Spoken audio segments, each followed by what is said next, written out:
মঞ্চের আলো নিভে গেলে অভিনেতারা চরিত্র থেকে বেরিয়ে আসেন, কিন্তু কখনো কখনো চরিত্রগুলোই যেন বাস্তব জীবনে ঢুকে পড়ে।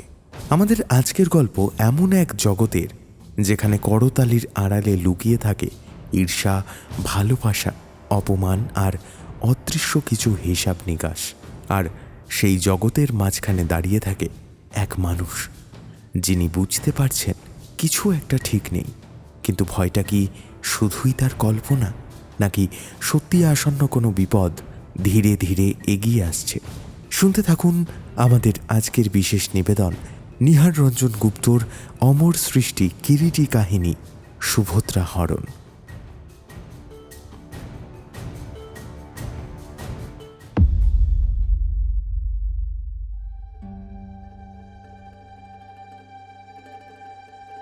মাঝে মাঝে কিরিটির শরীর ও মনে এমন এক ধরনের জড়তা আসত যে সে দিনের পর দিন নিজের বসার ঘর থেকে একদমই বেরোত না।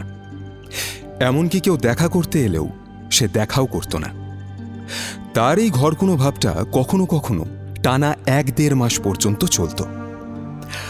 সেই সময়টাতে শামুকের মতো নিজেকে গুটিয়ে রাখত সে। বছর 3 আগেকার কথা। কিরিটির সেই সময় ঠিক ওই অবস্থাই চলছিল। সময়টা ছিল গ্রীষ্মকাল। একে শহরের প্যাচপ্যাচে বিশ্রী গরম, তার উপরে সারা শহর জুড়ে সে সময় প্রচণ্ড এক রাজনৈতিক অস্থিরতা চলছে, সাথে অবাধ খুনোখুনি। মানুষ যেন সবসময় আতঙ্কিত, সন্ত্রস্ত। মৃত্যু যেন সর্বত্র সর্বক্ষণ ওঁত পেতে আছে। দুপুরে ঘরের মধ্যে বসে কিরিটি ও কৃষ্ণার মধ্যে সেই কথাই হচ্ছিল। এমন সময় ওদের বাড়ির পরিচারক জঙ্গলি এসে ঘরে ঢুকল। এই জঙ্গলি, চা কর। হ্যাঁ, চায়ের জল চাপিয়েছি। বলছি, বাইরে একজন বাবু এসেছেন। বলে দে, দেখা হবে না।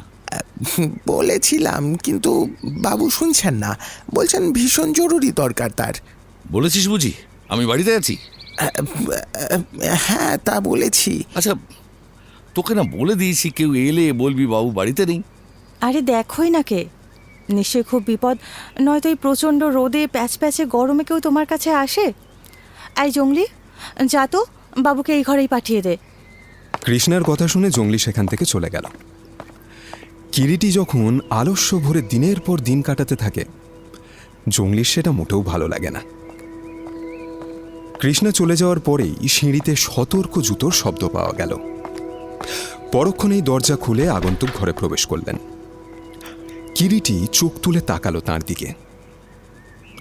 লম্বা ঢ্যাঙা, দড়ির মতো পাকানো চেহারা, সারা গা থেকে ভুরভুর করে একটা কড়া দিশি সেন্টের গন্ধ বেরোচ্ছে। গন্ধটা নাকে এলে গাটা কেমন যেন গুলিয়ে ওঠে।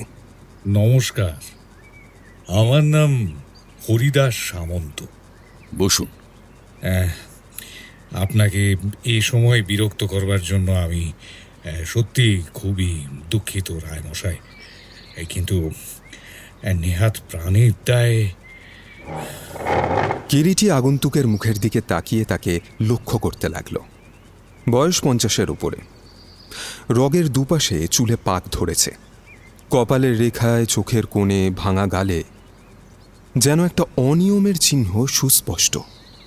চোখে সোনার দামি একটা ফ্রেমের চশমা। বড় বিপদে পড়েছি রায়মশাই। দেখুন, আপনি হয়তো সব শুনে বলবেন যে পুলিশের কাছে গেলাম না কেন। গেলাম না কারণ একবার তাদের দ্বারস্থ হলে গোপনীয়তা বলে আর কিছু থাকে না। তাছাড়া অন্য পক্ষ যদি জানতে পারে যে পুলিশের সাহায্য নিচ্ছি, তাহলে হয়তো সঙ্গে সঙ্গে প্রাণেই শেষ করে দেবে আমাকে। কথাগুলো বলতে বলতে হরিদাস সামন্ত পকেট থেকে একটা রুমাল বের করে মুখটা মুছে নিলেন। দেখা গেল 2 হাতের আঙুলে গোটা 4 আংটি, তার মধ্যে একটা রক্তমুখী নীলা বলে মনে হলো কিরিটির। মাফ করবেন হরিদাসবাবু, আপনাকে যেন আগে কোথাও দেখেছি। দেখেছেন বই কি, এককালে স্টেজে অভিনয় করতাম কি না। হ্যাঁ, রংমহল মঞ্চে। হ্যাঁ, ছিলাম অনেক দিন। উল্কা নাটকে আপনি অভিনয় করেছিলেন, তাই না? হ্যাঁ, রাজীব ঘোষের ভূমিকায়। মনে আছে আপনার সে অভিনয়? বিলক্ষণ। তা মঞ্চ ছেড়ে দিয়েছেন বুঝি? হ্যাঁ, আমাদের যুগ যে চলে গিয়েছে, আমরা তো এখন ডেট ফসিল। তবে ওই অ্যাক্টিং এর নেশা জানেন তো কি ভয়ানক। তাই থিয়েটারের মঞ্চ ছেড়ে দিয়ে যোগ দিলাম যাত্রার দলে। কতদিন হলো যাত্রার দলে অভিনয় করছেন? ধরুন প্রায় 7-8 বছর তো হলোই। ও, তার মানে নবকেতন যাত্রা পার্টি আপনিই করেছিলেন? না, ঠিক আমি একা নই, আমি আর রাধারমন পাল। কিন্তু শেষ পর্যন্ত বছর 2 বাদে শেয়ার বেচে দিয়ে পাল মশাইয়ের দলেই বর্তমানে চাকরি করছি। জঙ্গলি 2 কাপ চা নিয়ে এসে ঘরে ঢুকলো। থিয়েটারে অভিনয়ের ব্যাপারে কিরিটির বরাবর একটা নেশা আছে। নিন সামন্ত মশাই, চা খান। আমার অভিনয় আপনি তো দেখেছেন রায়মশাই। প্রথম যুগের অভিনয় হয়তো আমার দেখেননি, তাই না? হ্যাঁ, দেখেছি। আপনার সিরাজউদ্দৌলায় সিরাজের পাঠ, রত্নদ্বীপে সোনার হরিণ।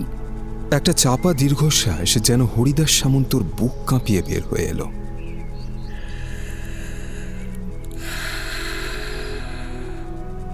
হ্যাঁ, সে সময় হিরো থেকে ক্যারেক্টার রোল পর্যন্ত করতাম। তবে সত্যি বড় আশ্চর্য হলাম, এখনো আপনার সে কথা মনে আছে। কেউ মনে রাখে না রায়মশাই, নটীদের কেউ মনে রাখে না। কথাগুলো বলতে বলতে হরিদাস সামন্তর চোখের কোণ দুটো সজল হয়ে ওঠে। তাকে কিছুটা সময় দিয়ে কিরিটি কথা শুরু করলো। কিন্তু আপনি আমার কাছে কেন এসেছেন সে কথা তো এখনো বললেন না সামন্ত মশাই। হ্যাঁ, বলবো বলেই তো এসেছি। আমার সামনে যে বিপদ ঘনিয়ে এসেছে তা থেকে আমায় যদি কেউ বাঁচাতে পারে তা একমাত্র আপনি। আপনার বিপদটা ঠিক কি আমি জানি না, কিন্তু কথা দিচ্ছি আমি আপ্রাণ চেষ্টা করব আপনাকে সাহায্য করার। পারবেন রায়মশাই, পারলে একমাত্র আপনিই পারবেন। এছাড়া এবারে সব কথা আপনাকে গোড়া থেকেই বলি।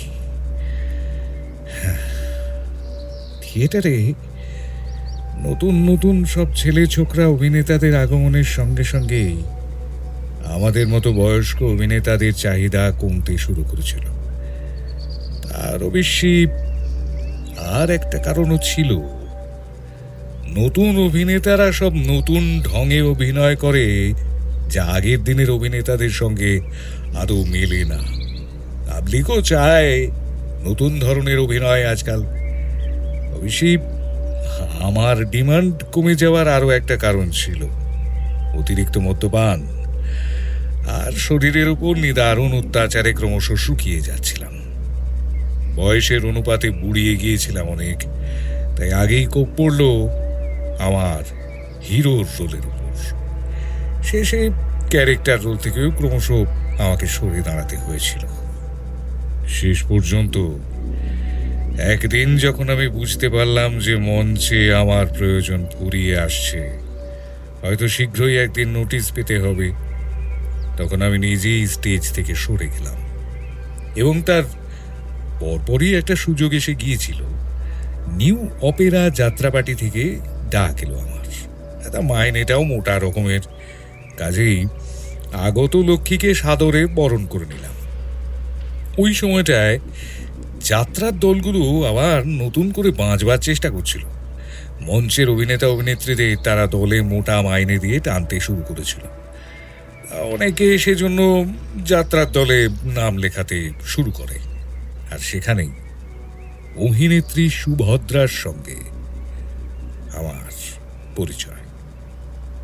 অভিনেত্রী বললে ভুল হবে, কারণ সুভদ্রা তখন মাত্র মাস 8 যাত্রার দলে যোগ দিয়েছে, নয়া রিক্রুট। রিফিউজি কলোনির মেয়ে, ক্লাস 8 পর্যন্ত পড়াশোনা। সুভদ্রার বয়স তখন 20-21-এর বেশি নয়। পাতলা দোহারা চেহারা, গায়ের বর্ণ শ্যাম, কিন্তু চোখ, মুখের এবং দেহের গড়নটি ভারী চমৎকার। ওর ভাবভঙ্গি দেখে আমি খুব ভালোভাবে বুঝতে পেরে যাই যে মেয়েটির মধ্যে পার্টস আছে। ঠিকমতো তালিম দিয়ে খেটে খুঁটে তৈরি করতে পারলে মেয়েটির ভবিষ্যৎ উজ্জ্বল। দলের প্রোপাইটার রাধারমন পাল মশাইকে কথাটা বললাম আমি। বেশ, তো দেখুন তবে চেষ্টা করে। তাহলে ওকে আমার হাতে ছেড়ে দিন পাল মশাই, আমি তৈরি করে দেব। বেশ, করুন। এরপর একটা গোটা বছর অক্লান্ত পরিশ্রম করেছিলেন হরিদাস সামন্ত, এবং তার অনুমান যে মিথ্যে নয় সেটাও প্রমাণিত হয়ে যায়। সুভদ্রার নাম চারিদিকে ছড়িয়ে পড়ে, তার অভিনয়ের দ্যুতি ঝলমল করে ওঠে লোকসমাজে।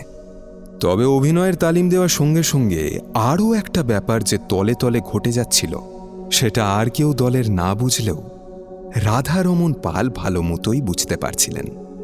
কিন্তু সেদিকে নজর দেওয়ার প্রয়োজন তিনি বোধ করেননি, কারণ যাত্রা দলে এই ধরনের ব্যাপার প্রায়ই ঘটে থাকে। এক একজন অভিনেতার সঙ্গে এক একজন অভিনেত্রী কেমন যেন জোট বেঁধে যায়। ক্রমশ হরিদাস সামন্ত তার বাড়িঘরের সঙ্গে সম্পর্কই প্রায় তুলে দিলেন। বাড়িতে স্ত্রী চিররুগ্না, 2টি ছেলে। বড়টি 23-24 বছরের, একটি ফ্যাক্টরিতে মেকানিক সুশান্ত। 20-21 বছরের ছোটটি প্রশান্ত, পাড়ায় মাস্তানি করে বেড়ায়। প্রৌঢ় বয়সে কোনো পুরুষের চোখে যদি কোনো নারী পড়ে, তখন তার সাধারণ লাজলজ্জার বালাইটাও বোধহয় থাকে না। প্রৌঢ় হরিদাসেরও সুভদ্রার প্রতি নেশাটা যেন তাকে একেবারে বেপরোয়া করে তুলেছিল। যাত্রার দলে তিনি বেশ ভালোই মাইনে পেতেন, এবং প্রোপাইটার পালমশাইয়েরও বোধহয় হরিদাসের প্রতি একটা দুর্বলতা ছিল। কিছুদিনের মধ্যেই হরিদাস সুভদ্রাকে নিয়ে ঘর বাঁধলেন।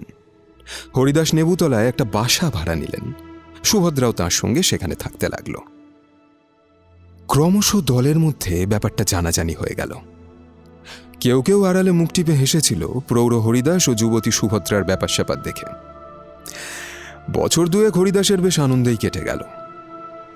তারপরই হরিদাস সামন্তর ভাগ্যাকেশে যেন ধূমকেতুর উদয় হল। তরুণ অভিনেতা, বছর 26 বয়স হবে, নাম শ্যামল কুমার, সে এসে যোগ দিল দলে। শ্যামল কুমার দেখতে শুনতে যেমন চমৎকার, তেমনি কণ্ঠস্বরটিও ভরাট, অভিনয়ও পটু। পালমশাই শ্যামল কুমারকে পেয়ে সঙ্গে সঙ্গে তাকে লুফে নিলেন। কিছুদিন পরে নতুন বই খোলা হলো। শ্যামল কুমার নায়ক, আর নায়িকা সুভদ্রা। পালা দারুণ জমে গেল। শ্যামল কুমার আসার কিছু আগে থাকতেই হরিদাস আর নায়কের রোল করতেন না, ক্যারেক্টার রোলগুলোই করতেন কেবল। দলের অন্য একটি ছেলে নায়কের রোল করত। শ্যামল কুমারের কিন্তু দলে এসেই সুভদ্রার প্রতি নজর পড়েছিল। সুভদ্রার রূপ তাকে আকৃষ্ট করেছিল, এবং ক্রমশ দেখা গেল সুভদ্রাও এই ব্যাপারে পিছিয়ে নেই। হরিদাস সামন্ত তখনও কিছু বুঝতে পারেননি যে সুভদ্রার মনটা ধীরে ধীরে শ্যামল কুমারের দিকে ঝুঁকছে। বুঝতে যখন পারলেন, তখন কাহিনী অনেকখানি গড়িয়ে গিয়েছে। স্ত্রী সুধাময়ীর অসুখটা হঠাৎ বাড়াবাড়ি হওয়ায় হরিদাস সামন্ত কটা দিন নেবুতলার বাসায় যেতে পারেননি। তারপর তার স্ত্রী মারা গেল। শ্রাদ্ধশান্তি চুকবার পর একদিন রাত্রিবেলা 8টা নাগাদ হরিদাস নেবুতলার বাসায় গিয়ে দরজায় ধাক্কা দিলেন। কে? আমি হরিদাস, দরজা খোলো। আজ আমার শরীরটা ভালো নেই, তুমি বাড়ি যাও, কাল এসো। শরীর ভালো নেই? আচ্ছা, আগে দরজাটা তো খোলো সুভদ্রা, কেন খুলছো না? বলছি তো শরীরটা খারাপ, তুমি যাও এখন। হরিদাসের মনে কেমন যেন একটা সন্দেহ জাগে। ইদানিং কিছুদিন ধরে সুভদ্রার ব্যবহারটাও কেমন যেন অদ্ভুত লাগছিল তার। দরজা খোলো, দরজা খোলো সুভদ্রা। দরজা খুলে গেল, কিন্তু খোলা দরজার সামনে দাঁড়িয়ে সুভদ্রা নয়, শ্যামল কুমার। কয়েকটা মুহূর্ত হরিদাসের চোখের পলক পড়ল না। তিনি যেন বোবা হয়ে গেছেন, সাক্ষাৎ পাথরের মূর্তি। শ্যামল কুমার পাশ কাটিয়ে বেরোবার উপক্রম করতেই হরিদাস সামন্ত তাকে থামালেন। দাঁড়াও শ্যামল। শ্যামল কুমার দাঁড়ালো। তুমি এত রাত্রে এখানে কি করছিলে? কেন বলুন তো? শ্যামল কুমারের গলার স্বরটা যেন থক করে হরিদাসের কানে বাজে। এটা আমার বাসা বাড়ি, জানো না? জানি বই কি। আর কিছু বলবার আছে আপনার? তোমার এত দূর স্পর্ধা! সামন্ত মশাই, ভুলে যাবেন না আমি আপনার মাইনে করা চাকর না। কথাটা বলেই শ্যামল কুমার আর দাঁড়ালো না। এক প্রকার হরিদাসকে যেন ধাক্কা দিয়েই ঘর থেকে বেরিয়ে গেল। অন্ধকারে দাঁড়িয়েছিল সুভদ্রা, শ্যামল কুমারের ঠিক পেছনেই। সে অন্ধকার থেকে এগিয়ে এলো হরিদাসের সামনে। সুভদ্রা, বলুন। এসবের মানে কি? মানে আবার কি? দেখতেই তো পাচ্ছ। সুভদ্রার স্পষ্ট জবাবে কোনো দ্বিধা নেই, কোনো সংকোচ নেই, লজ্জা বা অনুতাপের লেশমাত্র নেই। তাহলে যা কানা ঘুষে শুনছিলাম তা মিথ্যে নয়? মাঝ রাতে চেঁচিও না। কি বললি হারামজাদি? চেঁচাবো না? 100 বার চেঁচাবো, 1000 বার চেঁচাবো। আমারই ভাড়া বাড়িতে বসে আমারই খাবি, আমারই পড়বি, আর আমি তোমার আমারই বিয়ে করা 7 পাকের স্ত্রী নই হরিদাস বাবু। এত চোখ রাখাচ্ছ কাকে? হ্যাঁ, কি হলো হরিদাসের? দপ করে মাথার মধ্যে যেন আগুন জ্বলে উঠল। বাঘের মতো এই সুভদ্রার ওপর ঝাঁপিয়ে পড়ে এলো পাথারি কিল, চড়, ঘুষি, লাথি চালাতে লাগলেন। সুভদ্রা মাটিতে পড়ে কুঁকিয়ে কাঁদতে লাগলো। তারপর ব্যাপারটা কি মিটে গেল ওখানেই? জিজ্ঞেস করল কিরিটি। অনেকক্ষণে নীরবতা কাটিয়ে হরিদাস উত্তর দিলেন, মিটলো আর কোথায় রায়মশাই? আমিও ভেবেছিলাম প্রথমটায় যে সব বোধহয় মিটে গেল, কিন্তু তারপর দিন 15 না যেতেই বুঝলাম সুভদ্রা বাইরে শান্ত চুপ করে থাকলেও গোপনে ওদের দেখা সাক্ষাৎ বন্ধ হয়নি। আবার একদিন ধরা পড়ে গেল, আবারও ধোলাই দিলাম। আবার মারধর করলেন? হ্যাঁ, করলাম। এত বড় বিশ্বাসঘাতকতা সহ্য হয়, কিন্তু এরপরই যেন সমস্ত ব্যাপারটা অন্য দিকে বইতে শুরু করলো। কিরকম?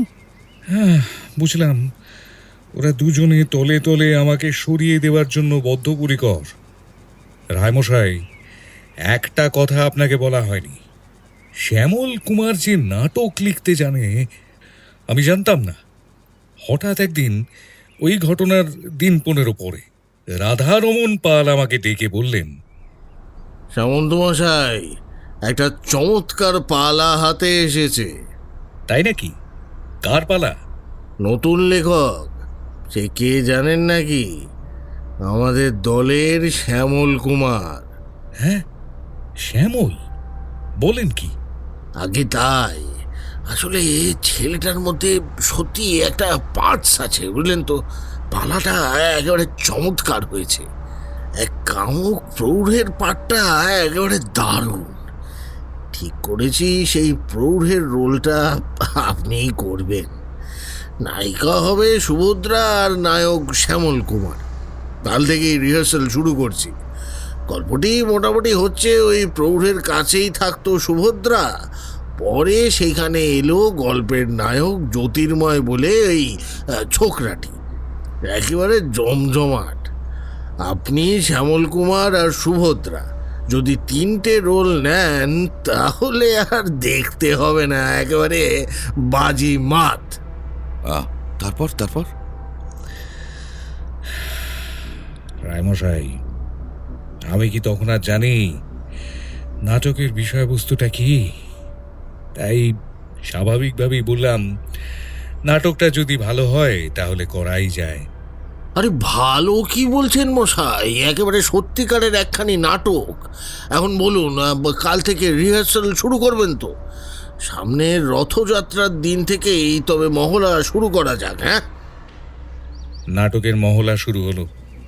নাটকের নাম সুভদ্রা হরণ। সুভদ্রা হরণ? হ্যাঁ, সামাজিক পালার ওই ধরনের নাম কখনো শুনেছেন? তার চাইতেও বড় কি জানেন? নাটকের বিষয়বস্তু অবিকল আমার ও সুভদ্রার মধ্যে যেমন শ্যামল কুমারের আবির্ভাব, ঠিক তেমনি, তবে অত্যন্ত কুৎসিত ভাবে। কিরকম? রাখালকে করা হয়েছে নাটকে সুভদ্রার পালিত বাপ, যে বাপ শেষ পর্যন্ত মেয়ের প্রতি আকৃষ্ট হলো, ভাবতে পারেন কি জঘন্য মনোবৃত্তি। পালমশাইকে আমি বলেছিলাম ওই ধরনের বিশ্রী ব্যাপার পালায় আদৌ থাকা উচিত নয়, কিন্তু পালমশাই হেসেই উড়িয়ে দিলেন আমার কথাটা। বললেন ব্যাপারটার মধ্যে নাকি আধুনিকতা আছে। হ্যাঁ, আচ্ছা, নাটকের শেষটা কি? নাটকের শেষ দৃশ্যে রাখাল বিষ পান করবে, ঘৃণায়, অপমানে। কাল বাদে পরশু সেই পালার প্রথম অভিনয় চন্দননগরে। তা এই ক্ষেত্রে কিরকম বিপদের আশঙ্কা করছেন?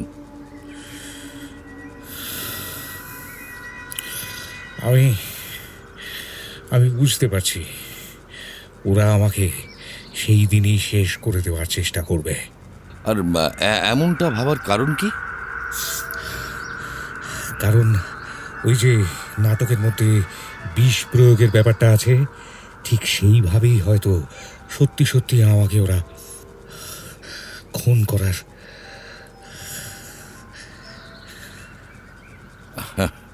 এভাবে একটা মানুষকে মেরে ফেলবো ভাবলেই তো আর মারা সম্ভব নয় হরিদাসবাবু। সম্ভব সম্ভব সম্ভব রায়মশাই, ওদের পক্ষে এখন সবই সম্ভব। ওরা যে মরিয়া হয়ে উঠেছে। হ্যাঁ, তা তুই যদি আপনার ভয়, দল ছেড়ে দিন না। ছাড়তে চাইলেও ছাড়া পাবো না, কারণ বেশ কিছু টাকা আমি পালমশাইয়ের কাছে ধার কর্য করেছিলাম। অথচ পুলিশকে এ কথা বললে তারা হেসেই উড়িয়ে দেবে।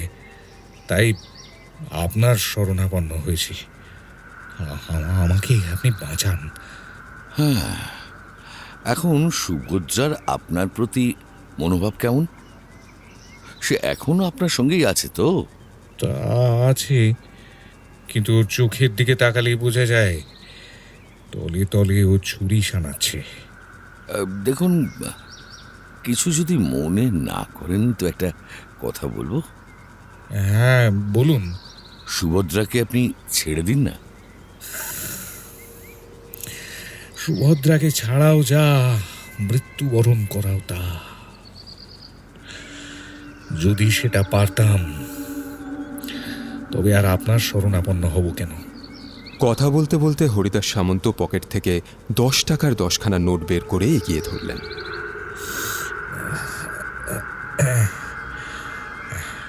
গরিব অভিনেতা আমি, আপনার যোগ্য পারিশ্রমিক দেওয়ার সাধ্য আমার নেই। আপাতত এটা। টাকা থাক সামন্ত মশাই, আসলে আমি এখনো বুঝতে পারছি না কিভাবে আপনাকে সাহায্য করতে পারি।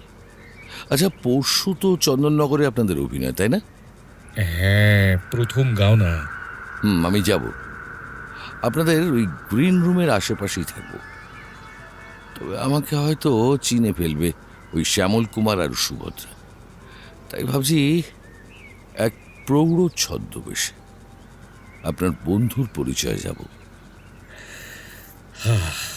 বেশ বেশ, আপনি যা ভালো বুঝেন। তাহলে সেই কথাই রইল। আমার নাম বলবেন ধৈর্যটি রায়। এককালে একটু আধটু অভিনয় করতাম, আপনার পুরানো বন্ধু। আচ্ছা আচ্ছা, ঠিক আছে, তাই হবে। নমস্কার। আজ চলি তাহলে। নমস্কার। হরিদাস সামন্ত বেরিয়ে যেতেই কৃষ্ণা ঘরে ঢুকল। হ্যাঁ গো, ওই ভদ্রলোক কেন এসেছিলেন? লোকটা কে জানো কৃষ্ণা? এককালে মঞ্চের নাম করা অভিনেতা ছিল, এখন যাত্রা দলে অভিনয় করে। বয়স হয়েছে বোধহয় ওই 53-54 হবে। তাও উনি তোমার কাছে কি চান? কিরিটি সংক্ষেপে হরিদাসের বৃত্তান্ত শোনালো কৃষ্ণাকে। বাবা, বুড়োর এখনো এত রং? বুড়ো বয়সেই তো রং বাড়ে, বুঝতে পারছো না আমাকে দিয়ে?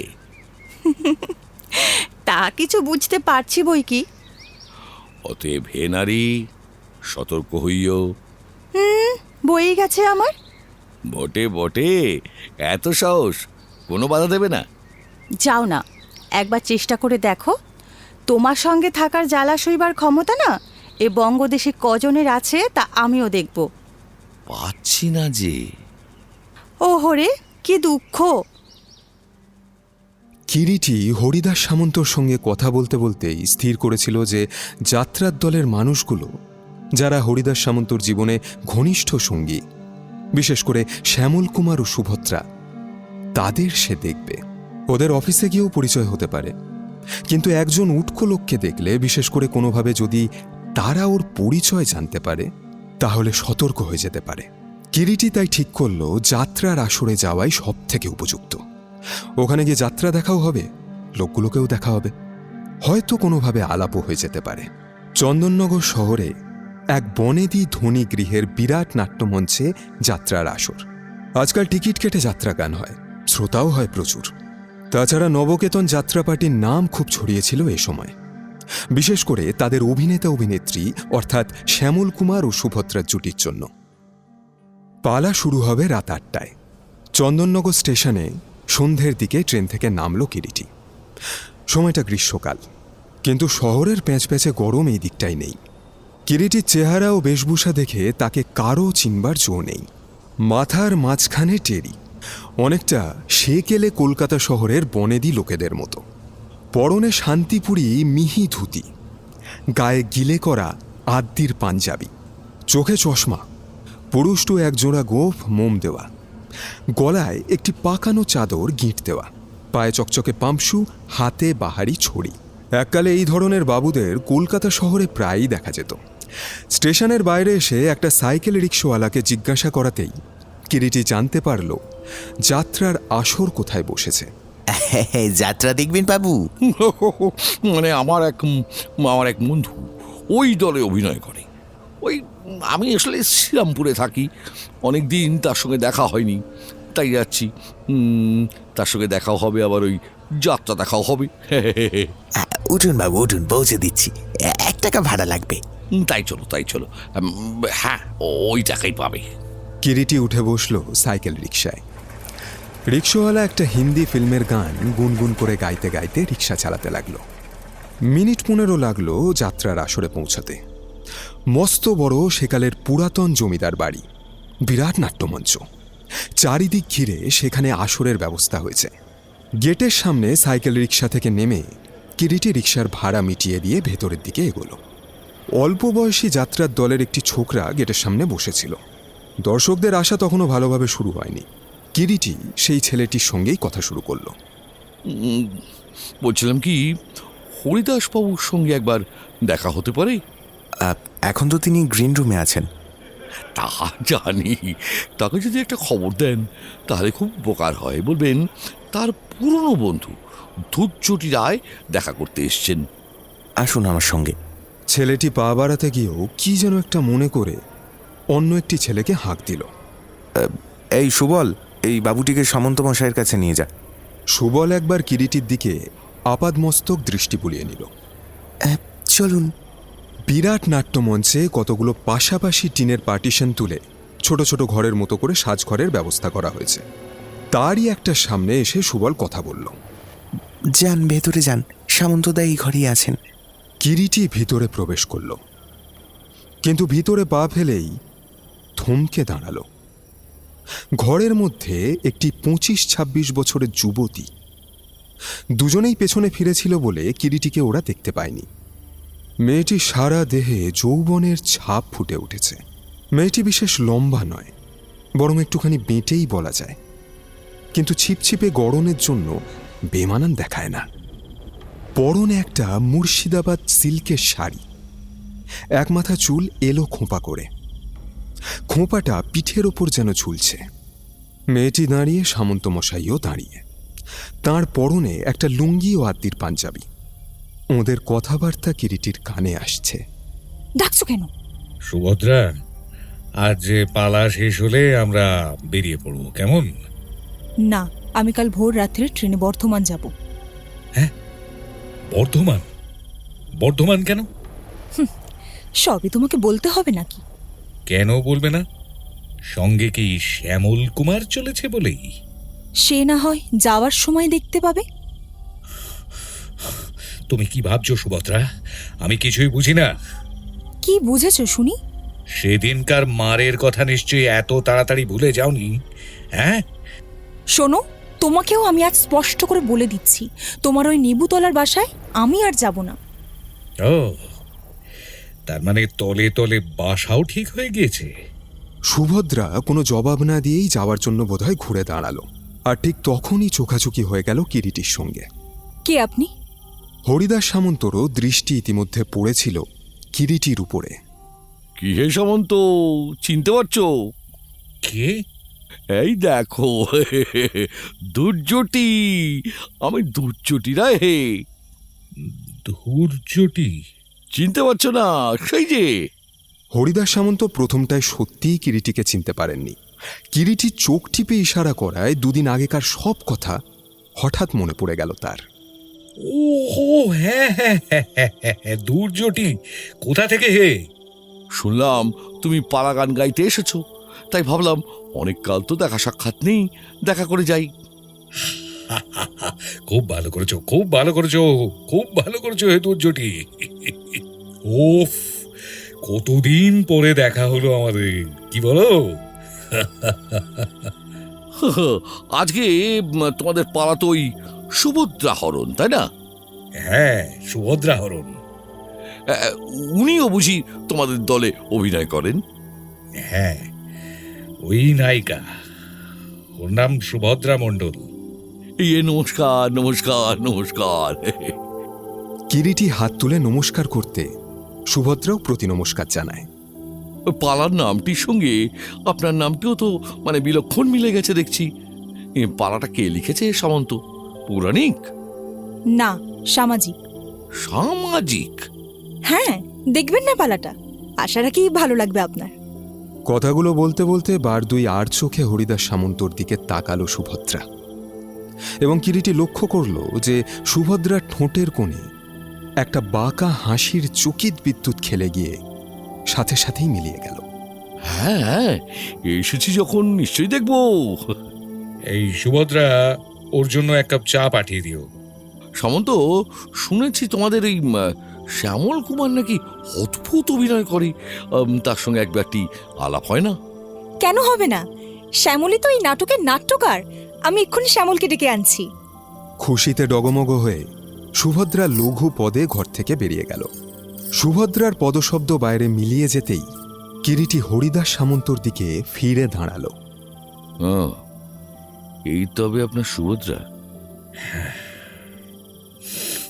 হ্যাঁ, এই সেই সুভদ্রা। ওরা কি মতলব করেছে জানেন? আজই ভোর রাত্রের গাড়িতে বর্ধমান যাবে। হ্যাঁ, ঘরে ঢোকার মুখে আপনাদের শেষের কথাগুলো কানে এলো। কিন্তু আমি তা কিছুতেই হতে দিচ্ছি না, এই শপথ করে বলছি। আপাতত সে কথা থাক। তা আপনাদের পালা শুরু হচ্ছে কখন? রাত 8টা। এখন 6:30, তার মানে 1.5 ঘন্টা বাদে। আমাকে আসলে বসবার একটা জায়গা করে দেবেন? নিশ্চয়ই নিশ্চয়ই। হ্যাঁ, ভালো কথা। আপনাদের এই নাটকে কোন অঙ্কে যেন রাখালকে বিষ দেওয়ার কথা? না, বিষ কেউ দিচ্ছে না। পালায় আছে বিষ আমি স্বেচ্ছায় পান করব নিজেই। সুভদ্রা তার প্রেমিকের সঙ্গে চলে যাচ্ছে জানতে পেরে। তাহলে জেনে শুনেই বিষ পান?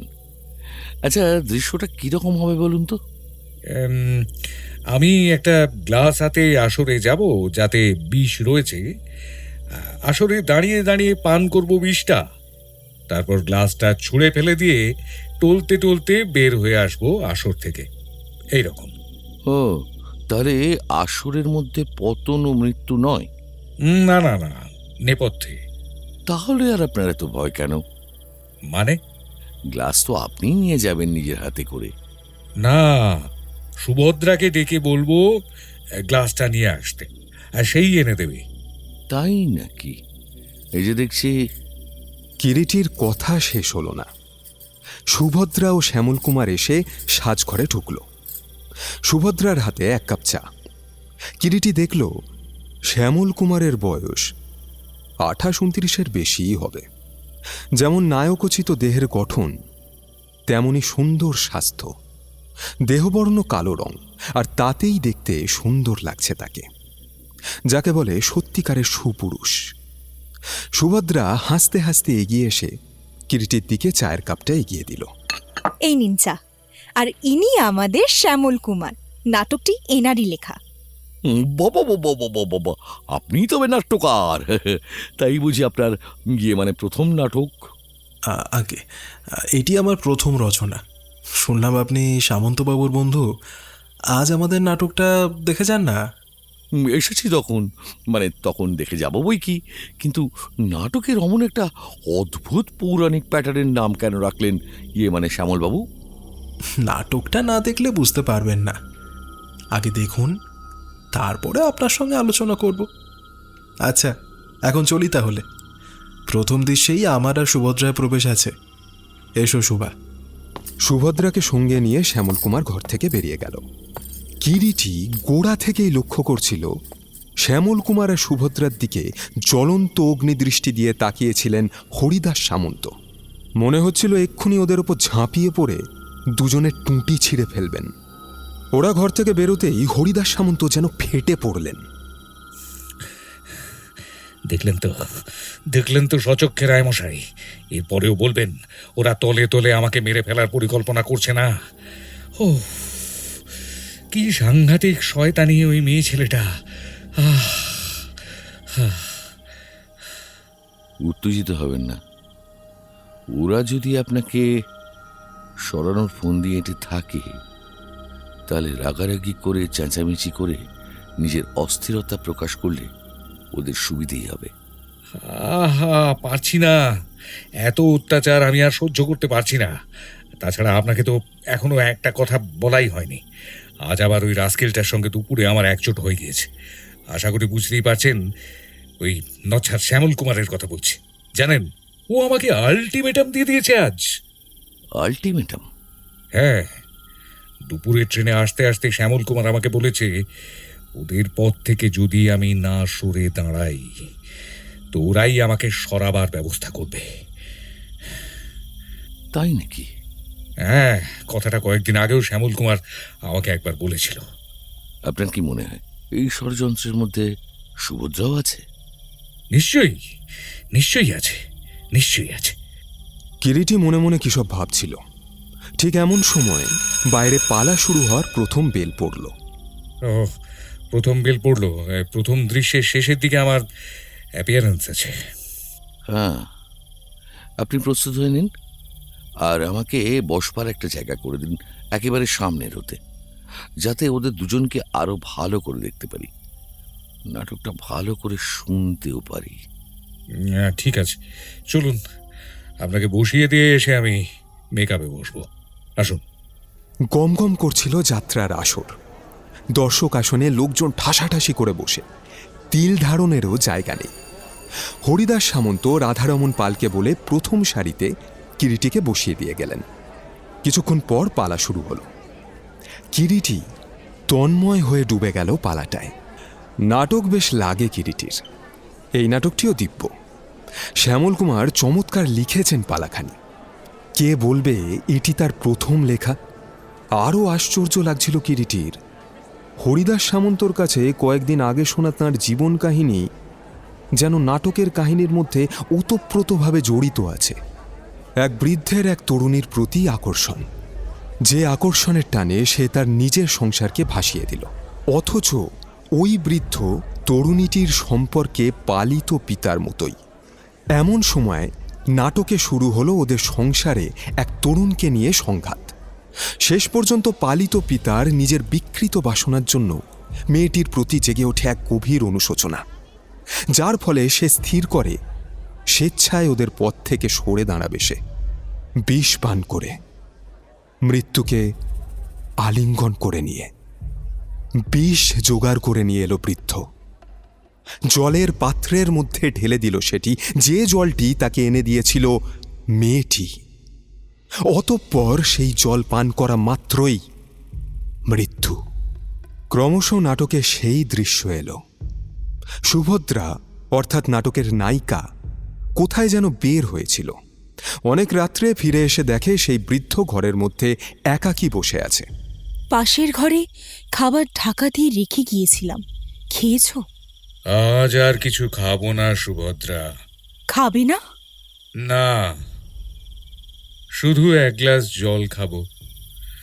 টেবিলের ওপরে আছে, এনে দাও তো জলের গ্লাসটা। শুধু জল খাবে? হ্যাঁ, শুধু জল। সুভদ্রা চলে গেল এবং একটু পরে এক গ্লাস জল নিয়ে এলো। এই নাও জল। যাও, তুমি শুয়ে পড়ো গে। সুভদ্রা চলে যায়।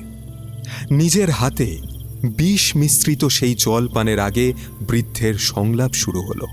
সুভদ্রা, তুমি সুখী হও, আমি তোমাদের কাছ থেকে বিদায় নিচ্ছি। একটা চিঠি রেখে যাব, আমার মৃত্যুর জন্য কেউ দায়ী নয়। তুমি জানো না, এই জলে বিষ মিশিয়ে রেখেছি। তোমার হাত দিয়ে এই বিষ আমি পান করছি। এই তো তোমরা মনে মনে চেয়েছিলে, বলো? তাই হোক, তবে তাই হোক, তাই হোক, তাই হোক। টলতে টলতে হরিদাস সামন্ত এগিয়ে যায় জলের গ্লাসের দিকে।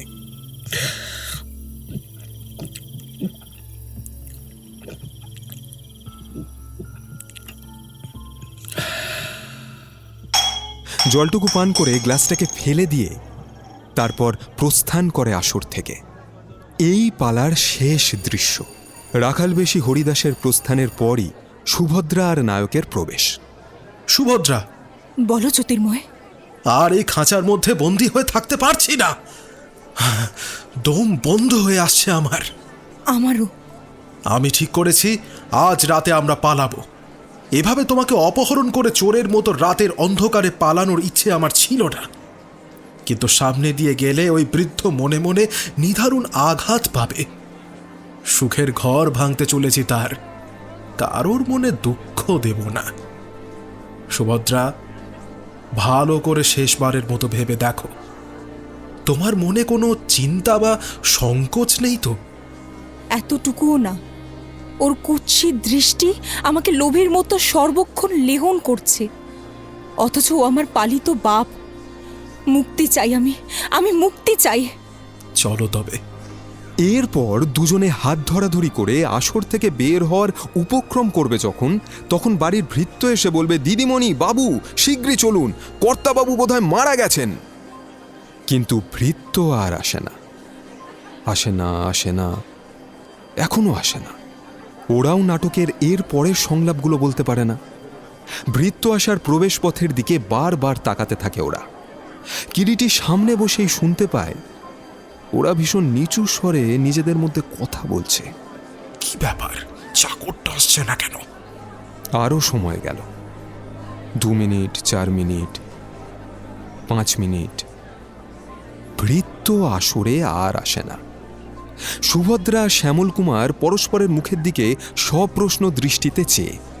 দর্শকরা প্রথমটায় ব্যাপারটা ঠিক বুঝতে পারেনি, কিন্তু প্রায় যখন 8-10 মিনিট ওই অবস্থায় কেটে গেল, তখন ওদের মধ্যেও একটা ফিসফিসানি চাপা গুঞ্জন শুরু হয়ে গেল। লে বাবা, এরা দুটি সঙ্গের মতো দাঁড়িয়ে রইল কেন গে? হ্যাঁ, কিরে বাবা, পালাবো বলে এখনো দাঁড়িয়ে কেন? তাড়াতাড়ি কেটে পড়ো না বাবু, দুটিকে তো বেশ মানিয়েছে। দীর্ঘক্ষণের নীরবতার পর অবশেষে বুদ্ধি কাটিয়ে শ্যামল কুমার কথা বলে ওঠে। চলো সুভদ্রা, আর দেরি করা উচিত নয়। হ্যাঁ, চলো। ওদের প্রস্থানের সঙ্গে সঙ্গে সারা প্যান্ডেলের লোকজন অট্ট হাসিতে ভেঙে পড়ল। কিরিটি নাটকের শেষটুকু জানত, হরিদাসের মুখেই শুনেছিল, কিন্তু কিরিটিও ঠিক বুঝতে পারে না ব্যাপারটা ঠিক কি ঘটল। আসরে ভৃত্যের আবির্ভাব হলো না কেন? হঠাৎ কি একটা কথা মনে হওয়ায় কিরিটি তড়িঘড়ি উঠে পড়ল। তারপর দ্রুত পদে পা চালালো সাজঘরের দিকে। দর্শকরা এবারে হাসি থামিয়ে রীতিমতো চেঁচামেচি শুরু করে দিয়েছে। এটা কি হলো? কিছু তো বুঝলাম না। কেমন পালা রে বাবা, মাথা মন্ডুক কিছুই নেই। হরিদাস সামন্তর সাজঘরে ঢুকে থমকে দাঁড়ালো কিরিটি। সেখানে তখন যাত্রা দলের 8-10 জন জমায়েত হয়েছে। রাধারমণ পাল উপস্থিত। শ্যামল কুমার ও সুভদ্রাও পৌঁছে গিয়েছে ততক্ষণে। ঘরের মধ্যে একটা চাপা গুঞ্জন আতঙ্কের মতো থমথম করছে। ভিড় ঠেলে সামনের দিকে দু পা এগোতেই দৃশ্যটা চোখে পড়ল কিরিটির। হরিদাস সামন্ত চেয়ারের ওপর বসে আছেন, পরনে অভিনয়েরই সাজ পোশাক, মাথাটা বুকের ওপর ঝুলে পড়েছে, ঠিক যেন ঘাটটা ভেঙে পড়েছে বলেই এই হাল তাঁর। দুটো হাত অসহায়ভাবে চেয়ারের দুপাশে ঝুলছে, পায়ের সামনে একটা কাঁচের গ্লাস। কি ব্যাপার? কিরিটির প্রশ্নে রাধারমণ পাল উত্তর দিলেন, আসলে ঠিক বুঝতে পারছি না, বুঝলেন। ঘরে ঢুকেই দেখি ওই দৃশ্য। অনেকবার ডেকেও সাড়া পাইনি আমরা। কিরিটি এগিয়ে গেল, ঝুলে পড়া হরিদাস সামন্তর মুখটা তোলবার চেষ্টা করল, কিন্তু সেটা আবার ঝুলে পড়ল বুকের ওপরে। মুখটা নীলচে, ঠোঁট দুটো নীলচে, কষের কাছে সামান্য রক্তাক্ত ফেনা। হাতটা তুলে নাড়ি পরীক্ষা করল কিরিটি, তারপর রাধারমণ পালের উদ্দেশ্যে কথা বলল। উনি আর বেঁচে নেই। বেঁচে নেই? সে কি? কিরিটি মাটি থেকে গ্লাসটা তুলে নিয়ে একবার নাকের কাছে নিয়ে শুঁকল। মনে হচ্ছে কোনো তীব্র বিষক্রিয়ায় ওনার মৃত্যু হয়েছে। বিষ? পেছন থেকে এই অস্ফুট উক্তিটি করল শ্যামল কুমার। কিরিটি ঘুরে দাঁড়িয়ে তাকালো তার দিকে। শ্যামল কুমারের সমস্ত মুখে যেন একটা আতঙ্কের কালো ছায়া ফুটে উঠেছে। কিরিটি তার চোখে চোখ রেখেই কথা বলল। হ্যাঁ, এখনই পুলিশ একটা খবর দেওয়া দরকার। পুলিশ? পুলিশ কি করবে? রাধারমণ বাবু, হরিদাস সামন্তর মৃত্যুটা ঠিক স্বাভাবিক নয় যখন, তখন পুলিশে তো একটা খবর দিতেই হবে। ঘরের মধ্যে যাত্রা দলে সবাই তখন ভিড় করেছে। সবার কানেই বোধহয় সংবাদটা এতক্ষণে পৌঁছে গিয়েছিল। জনা 16-17 মেয়ে পুরুষ যাত্রার দলে। ইতিমধ্যে বাড়ির কর্তা রমণীমোহন কুণ্ডুর কানেও সংবাদটা পৌঁছে গিয়েছিল। ভদ্রলোক হন্তদন্ত হয়ে এসে ঘরে ঢুকলেন। কি হয়েছে পালমশাই? ব্যাপার কি? রমণীমোহনের বয়স 50-এর আশেপাশেই, বেশ স্বাস্থ্যবান দেহ। পোশাক পরিচ্ছদ দেখলে বোঝা যায় ভদ্রলোক রীতিমতো শৌখিন। পরনে কাঁচির কোঁচানো ধুতি, চওড়া কালো পার, সাদা গিলে করা আদ্যির পাঞ্জাবি, পায়ে বিদ্যাসাগরী চটি। আপনি? আমি এ বাড়ির মালিক, রমণীমোহন কুণ্ডু। কুণ্ডু মশাই ইনি সামন্ত মশাইয়ের বন্ধু ধৈর্যটি বাবু। ও আচ্ছা, নমস্কার। বলছি পালমশাই, শুনলাম হরিদাস বাবু নাকি... রাধারমণ পাল চুপ করে আছেন দেখে কিরিটি কথা বলল। মারা গেছেন? যতদূর মনে হচ্ছে বিষক্রিয়ায় মৃত্যু ঘটেছে। সর্বনাশ! পয়জনিং! এখন তবে উপায়? এই থানায় একটা খবর পাঠাতে হবে। হ্যাঁ, এক্ষুনি খবর দিচ্ছি। হন্তদন্ত হয়ে বেরিয়ে গেলেন রমণীমোহন কুণ্ডু। কিরিটি ঘুরে দাঁড়ালো রাধারমণ পালের দিকে। ভদ্রলোকের মুখটা অস্বাভাবিক রকমের শুকিয়ে গিয়েছে। মাঝে মধ্যেই পুরু ঠোঁটটা জিভ দিয়ে চেটে ভিজিয়ে নিচ্ছেন। আচ্ছা পাল মশাই, আপনাদের দলের শেষ কার সঙ্গে সামন্ত মশাইয়ের দেখা হয়েছিল বলতে পারবেন?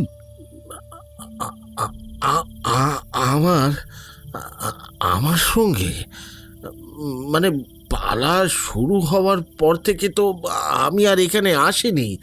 পালা শুরু হওয়ার পর সামন্ত মশাইয়ের সাথে আমার তো দেখাই হয়নি। আর আপনারা? কিরিটি সকলের দিকে তাকালো। তার তীক্ষ্ণ দৃষ্টি পর্যায়ক্রমে একে একে সকলের মুখের ওপর ঘুরে এলো। চিত্রার্পিতের মতোই সবাই দাঁড়িয়ে, কারোর মুখে কোনো কথা নেই। আপনাদের মধ্যে আজ পালা শুরু হওয়ার পর কেউ এখানে আসেনি? এমন সময় রোগামতো এক ব্যক্তি এগিয়ে এলো। বয়স 32-35-এর মধ্যে হবে বলেই মনে হয়। আপনি এসেছিলেন নাকি? না, তবে তৃতীয় অঙ্ক শুরু হওয়ার পর একবার আমি এখানে শ্যামল কুমারকে আসতে দেখেছি। আর তৃতীয় অঙ্কের মাঝামাঝি হরিদাস সামন্ত তখন আসরে সুভদ্রা দেবীকে এই ঘর থেকে বের হয়ে যেতে দেখেছিলাম। কিরিটি বক্তার মুখের দিকে তাকিয়ে আছে এক দৃষ্টিতে। রোগা পাকানো চেহারা, চোখের কোল বসা, ভাঙা গাল, নাকটা খাঁড়ার মতো উঁচু, মাথায় এক মাথা ঢেউ খেলানো বাবরি চুল, মুখে প্রসাধনের চিহ্ন, পরনে তখনও অভিনয়ের পোশাক। কিরিটির মনে পড়ল লোকটি বেশ ভালো অভিনেতা, বর্তমানে নাটকে ভিলেনের পাঠ করছিল। পালায় নায়িকার অন্যতম প্রেমিক, হতাশায় সে প্রতিহিংসাপরায়ণ হয়ে উঠেছিল। কি নাম আপনার? সুজিত কুমার মিত্র। তা এই দলে কতদিন আছেন? তা বছর 6 হবে। আগে তো আমি এ দলে হিরোর রোল করতাম। রোগে রোগে চেহারাটা ভেঙে যাওয়ার পর ওই পালমশাই আর আমাকে হিরোর পার্ট দেন না, তাই ভিলেনের পার্ট করি। আচ্ছা, তা আপনি কি বলছিলেন শ্যামল কুমার আর সুভদ্রা দেবীকে এই ঘরে আসে আপনি দেখেছেন? হ্যাঁ, দেখেছি। তবে শ্যামল কুমারকে আমি ঢুকতে দেখেছি, বের হতে দেখিনি। আর সুভদ্রা দেবীকে বেরোতে দেখেছি, কিন্তু ঢুকতে দেখিনি। শ্যামল কুমার ভিড়ের মধ্যে একপাশে দাঁড়িয়েছিল। কিরিটি শ্যামল কুমারের মুখের দিকে এবার তাকালো। শ্যামলবাবু, তৃতীয় অঙ্কের গোড়ায় আপনি এ ঘরে এসেছিলেন? হ্যাঁ, সামন্ত মশাই ডেকে পাঠিয়েছিলেন একটা চিরকুট দিয়ে। এই দেখুন, চিরকুট দিয়ে? হ্যাঁ। বলতে বলতে পকেটে হাত চালিয়ে ছোট এক টুকরো কাগজ বের করল শ্যামল কুমার। কিরিটি চিরকুটটা হাতে নিল। ছোট এক টুকরো ছেঁড়া কাগজ, তাতে পেন্সিলে লেখা, শ্যামল একবার আমার ঘরে এসো। নিচে কোনো নাম সই নেই। এতে তো কারুর নাম বা সই কিছুই নেই। তাহলে এটা যে হরিদাস সামন্তরই পাঠানো, সেটা কিভাবে বুঝলেন? ভোলা এসে আমাকে চিরকুটটা দেয়। ভোলা আমাদের যাত্রা দলের লোকেদের জন্য এই ভৃত্যের কাজ করে। সে এখন কোথায়? ভোলা ভিড়ের মধ্যে সবার আড়ালে পিছনে দাঁড়িয়েছিল। এবারে এগিয়ে এলো ধীর পায়ে, কালো বেটে নাদুস নুদুস চেহারা, পরনে একটা ধুতি, গায়ে গেঞ্জি, বয়স বছর 30 হবে। চোখের দৃষ্টিতে বেশ যেন একটা সতর্কতা। বাবা বাবা, তোমার নাম ভোলা? আজ্ঞে। শ্যামলবাবুকে তুমি কি ওই চিরকুটটা দিয়েছিলে? হ্যাঁ, দিয়েছিলাম। সামন্ত মশাই তোমাকে দিতে বলেছিলেন? আজ্ঞে, নিজের হাতে দেননি, রাধারানী দিদিমণি চিরকুটটা আমায় দিয়েছিলেন। তিনি কে? আমার নাম রাধারানী। একটি বছর 30 ভদ্রমহিলা এগিয়ে এলেন ভিড় ঠেলে। আপনি ভোলাকে দিয়েছিলেন চিরকুটটা? হ্যাঁ। আপনাকে সামন্ত মশাই দিয়েছিলেন? না, দ্বিতীয় অঙ্কের শেষের দিকে আমি যখন আসর থেকে সাজঘরের দিকে যাচ্ছি, কে যেন আমাকে চিরকুটটা দিয়ে বলল, এটা ভোলাকে দিয়ে বলবেন, শ্যামলবাবুকে দিয়ে যেন বলে সামন্ত মশাই তাকে এ ঘরে ডেকেছেন। সে কে? প্যাসেজে ভালো আলো ছিল না, আর আমারও একটু তাড়াতাড়ি ছিল, তাই ভালো করে দেখিনি আর নজরও দিইনি। তার কণ্ঠস্বরও চেনেননি? না, আসলে তাড়াতাড়ির মধ্যে। আচ্ছা আচ্ছা আচ্ছা, তারপর? ভোলা আমাদের সাজঘরের বাইরেই ছিল, তাকে চিরকুটটা দিয়ে বললাম শ্যামলবাবুকে দিয়ে আসতে। সামন্ত মশাই দিয়েছেন। শ্যামলবাবুর সাজঘরটা আমাদের পাশের ঘরে। এমন সময় জমায়েতের মধ্যে থেকে একজন কালো গাঁট্টা গোট্টা ভদ্রলোক, যিনি সুভদ্রা হরণ পালায় সুভদ্রার মামার পার্ট করছিলেন, তিনি এগিয়ে এসে চেঁচামেচি জুড়লেন। কিন্তু মশাই, আপনার পরিচয়টা জানতে পারি কি? আপনি কে? পুলিশের মতন আমাদের জেরা করছেন কেন? আপনি তো বাইরের লোক।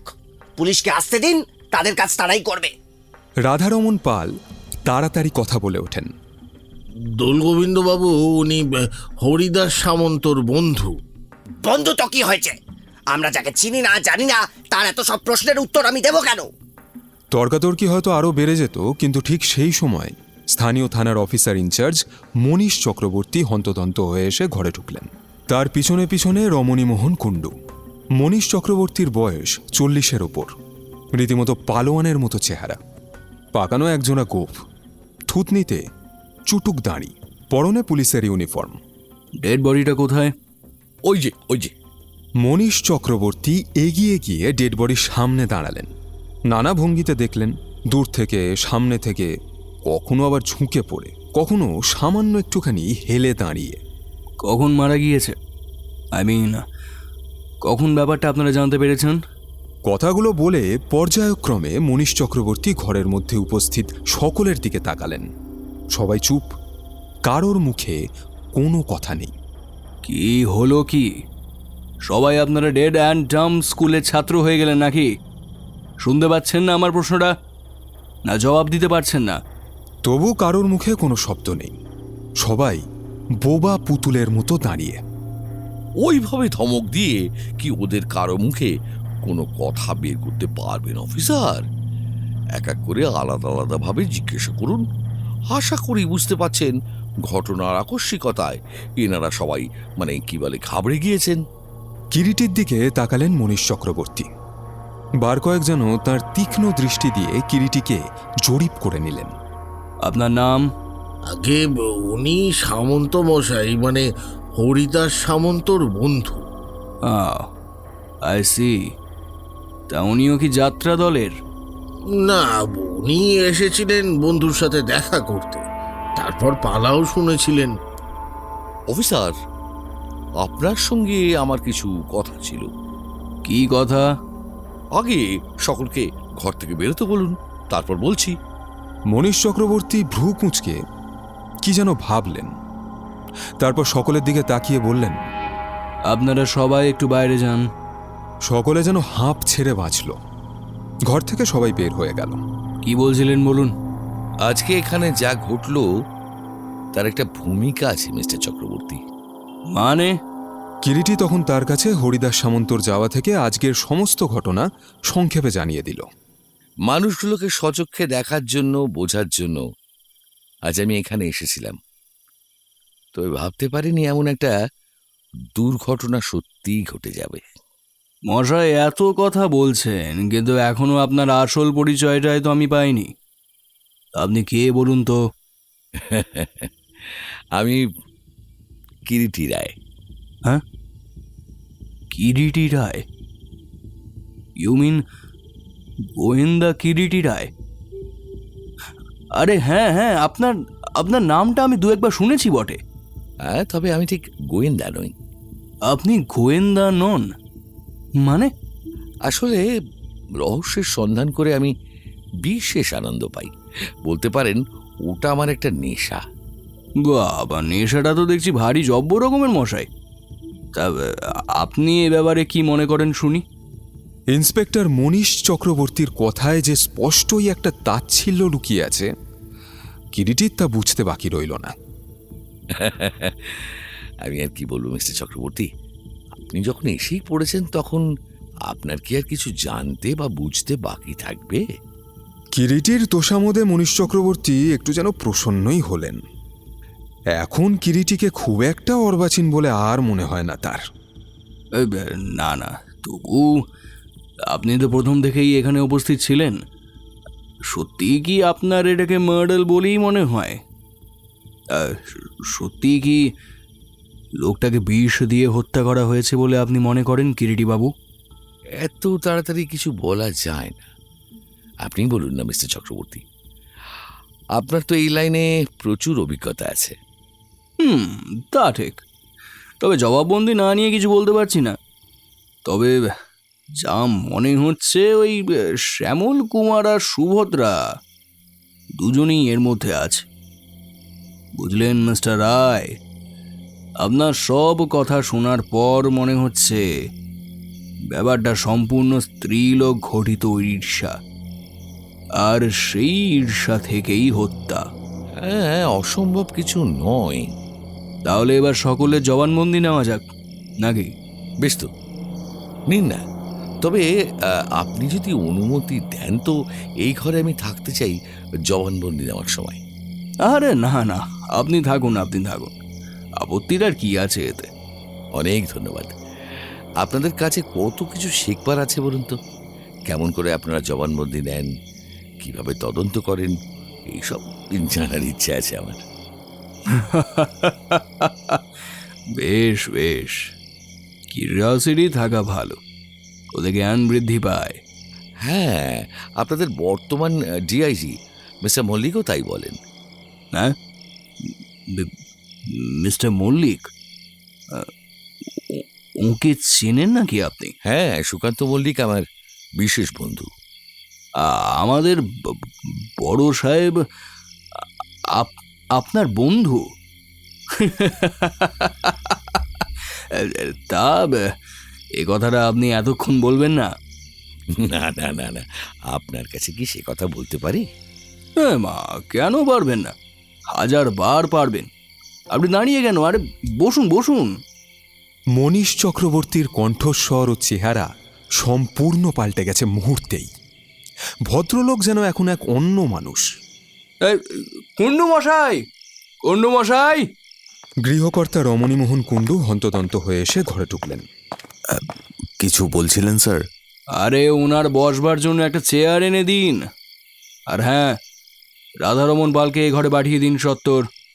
রমণীমোহন কুণ্ডু যেমন হন্তদন্ত হয়ে এসেছিলেন, তেমনই আবার হন্তদন্ত হয়ে বেরিয়ে গেলেন ঘর থেকে। মিস্টার চক্রবর্তী, আমি যদি আপনার জবানবন্দি নেওয়ার ফাঁকে ফাঁকে দু একটা প্রশ্ন করি, আপনার অসুবিধা নেই তো? না না, কোনো আপত্তি নেই। আপনি 100 বার প্রশ্ন করবেন, 1000 বার করবেন, জিজ্ঞাসা করার কোনো প্রয়োজন নেই। কিরিটি মনে মনে হাসে। চাকরির কি মহিমা!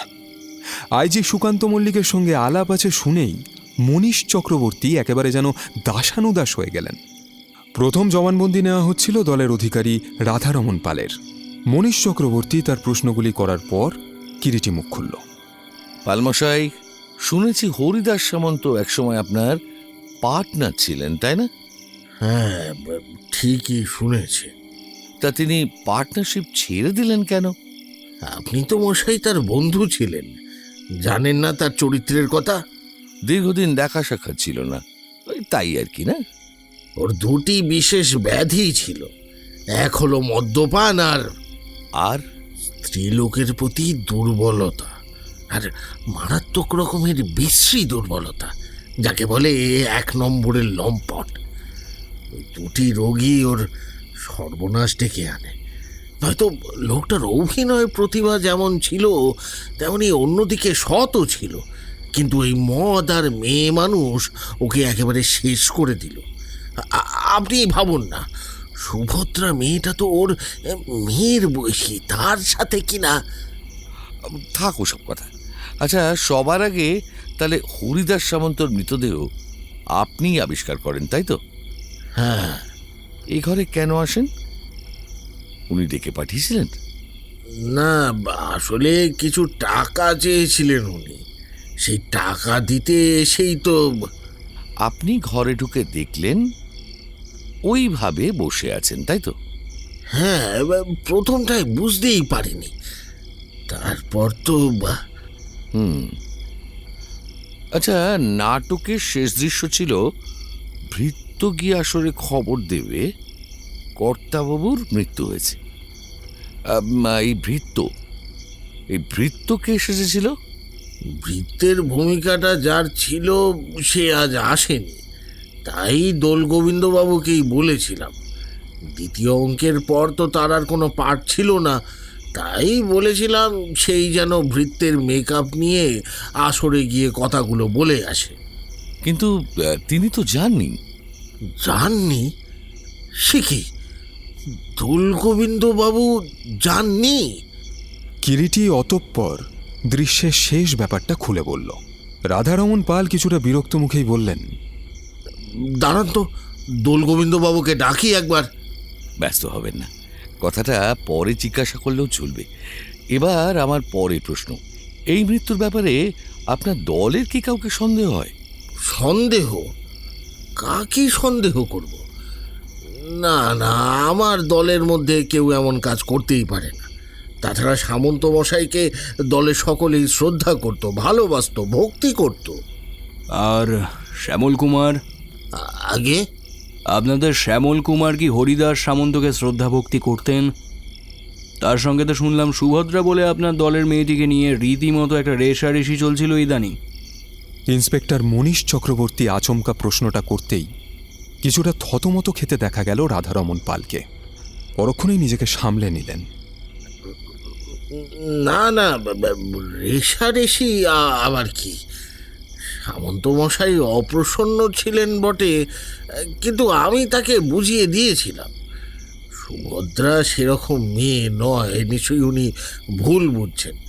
তাছাড়া শ্যামল ছেলেটি যেমন ভদ্র তেমনই ধীর স্থির। এসব খুন খারাপের মধ্যে সে থাকতেই পারে না। কিন্তু আমাদের ধারণা আপনাদের দলেরই কেউ হরিদাস সামন্তকে বিষ প্রয়োগ করে খুন করেছে। এইসব আপনি কি বলছেন? আচ্ছা, এও তো হতে পারে যে সামন্ত মশাই আত্মহত্যা করেছেন। ভ্রু কুঁচকে যায় কিরিটির। মনীষ চক্রবর্তীও সন্দিগ্ধ চোখে চেয়ে থাকে রাধারমণ পালের দিকে। আপনার কথা আমরা উড়িয়ে দিচ্ছি না, তবে বোধহয় উনি তা করেননি। ঠিক আছে, আপনি দয়া করে ওই শ্যামল কুমারকে একবার পাঠিয়ে দিন এবারে। রাধারমণ পাল ঘর থেকে বের হয়ে গেলেন। একটু পরে শ্যামল কুমার এসে ঘরে ঢুকল। মনীষ চক্রবর্তী প্রথমেই তাকে নানা রকম প্রশ্ন করলেন। অবশেষে কিরিটির দিকে তাকিয়ে জিজ্ঞাসা করলেন, প্রশ্ন করবেন নাকি আরো? আর কিছু জানার আছে? কিরিটি তাকালো শ্যামল কুমারের দিকে। শ্যামল কুমার যেন কেমন একটু নার্ভাস হয়ে পড়েছে। হাতের আঙুলগুলো নিয়ে কেবলই নাড়াচাড়া করছে। আচ্ছা শ্যামলবাবু, সুজিতবাবু তখন বলছিলেন আজকে তৃতীয় অঙ্কের শুরু হওয়ার পর আপনি নাকি একবার এই ঘরে এসেছিলেন। হ্যাঁ, এসেছিলাম। সামন্তদা ডেকে পাঠিয়েছিলেন, সে কথা তো তখনই আপনাকে বললাম। বলেছেন, কিন্তু কেন ডেকে পাঠিয়েছিলেন তা বলেননি। সামন্তদার ইদানিং মনে ধারণা হয়েছিল যে... জানি, ইদানিং সুভদ্রা দেবীর সঙ্গে আপনার ঘনিষ্ঠতা হওয়ার ব্যাপারটা তিনি আদপেই সহ্য করতে পারছিলেন না, তাই তো? হ্যাঁ, কিন্তু আপনি জানলেন কি করে? সেটি আপাতত অপ্রাসঙ্গিক। আপনি শুধু উত্তর দিন, সুভদ্রা দেবীর সঙ্গে সত্যি কি আপনার এমন কোনো সম্পর্ক আছে? হ্যাঁ, আমি তাকে ভালোবাসি। আর সুভদ্রা দেবী? সেও আমাকে ভালোবাসে। তা বেশ বেশ। তা কি কথা হয়েছিল আপনাদের মধ্যে? ঘরে ঢুকে এসে সামন্তদা আমাকে বললেন, শেষবারের মতো তোমাকে বলছি শ্যামল, আমাদের ভেতর থেকে তুমি সরে দাঁড়াও, নয়তো এমন শিক্ষা দেব তোমায় জীবন দিয়ে সেটা শোধ করতে হবে। আপনি জবাব দিলেন? বলেছিলাম, এজন্য ডেকেছেন জানলে আসতাম না। যা বলবার তা আপনি সুভদ্রাকে বলবেন। সে যদি আমাকে না চায় তাহলে আমি নিশ্চয়ই সরে দাঁড়াবো। আর কোনো কথা হয়নি? না। তারপর আর এই ঘরে আসেননি আপনি? না। আচ্ছা, এই ব্যাপারে আপনার দলের কাউকে সন্দেহ হয়? না।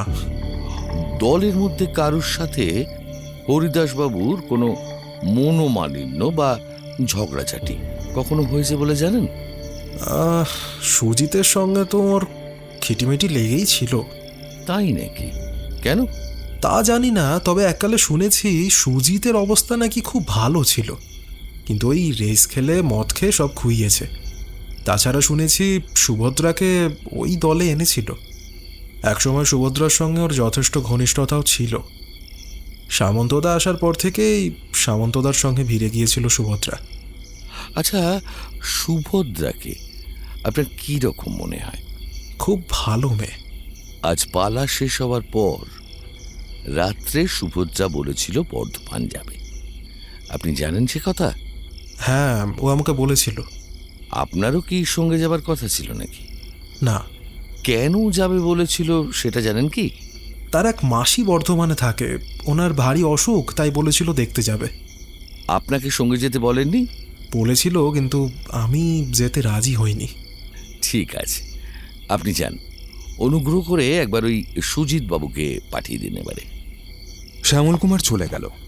মনীষ চক্রবর্তী কিরিটির দিকে তাকালেন। ছেলেটাকে কিরকম মনে হলো কিরিটি বাবু? আপনার কি মনে হলো? গভীর জলের মাছ, কিন্তু বাছাধন তো আর জানে না। আমারও এ লাইনে দীর্ঘদিনের অভিজ্ঞতা। সাপের হাঁচি বেঁধে চেনে। আপনাকে আমি বলে রাখছি, ওই হচ্ছে... মনীষ চক্রবর্তীর কথা শেষ হলো না, সুজিত কুমার এসে ঘরে ঢুকল। সুজিতকে প্রথমে প্রশ্ন করতে শুরু করলেন ইন্সপেক্টর মনীষ চক্রবর্তী। ইতিমধ্যে কিরিটি ঘরের চারদিকটা ঘুরে ঘুরে দেখতে লাগলো। হঠাৎ ওর নজরে পড়ল দরজার গোড়ায় একটা সিগারেটের পোড়া টুকরো। নিচু হয়ে সিগারেটের টুকরোটা তুলতে গিয়ে কিরিটির নজরে পড়ল যে চেয়ারের ওপর হরিদাস সামন্তর মৃতদেহটা আছে তার নিচে কি যেন একটা পড়ে আছে। দূর থেকে কেমন যেন চকচক করছে। মনীশ চক্রবর্তী তখন সুজিতকে নিয়ে ব্যস্ত। কোনো দিকে নজর দেওয়ার মতো অবকাশ নেই তার এখন। কিরিটি নিচু হয়ে চকচকে বস্তুটি তুলে নিয়ে দেখল একটা শৌখিন গালার চুড়ির ভাঙা টুকরো, আয়না কাঁচের চুমকি বসানো। সেই আয়না কাঁচের ওপরেই আলো পড়ে ঝিলিক দিচ্ছিল। সিগারেটের শেষাংশটাও পরীক্ষা করল সে। 4 মিনিট সিগারেট, এবং সেই সিগারেটটা যে খাচ্ছিল সে নিশ্চয়ই পান খেয়েছিল, কারণ শেষ অংশটায় পানের ছোপ শুকিয়ে আছে। দুটো জিনিসই কিরিটি পকেটে রেখে দিল সযত্নে। মিস্টার রায়, ওকে কিছু জিজ্ঞাসা করবেন নাকি? হ্যাঁ, দু একটা প্রশ্ন করব। সুজিতবাবু, আপনি বলছিলেন তৃতীয় অঙ্ক শুরু হবার পর আপনি একবার শ্যামল কুমারকে এ ঘরে আসতে দেখেছিলেন। তখন রাত কটা হবে বলে আপনার মনে হয়? কত আর হবে, ওই রাত 10:15 কি 10:30। আচ্ছা, শ্যামলবাবু এ ঘরে কতক্ষণ ছিলেন জানেন? তা মিনিট 15-20 হতে পারে। কি করে বুঝলেন? আপনি কি ততক্ষণ দরজার বাইরেই দাঁড়িয়েছিলেন?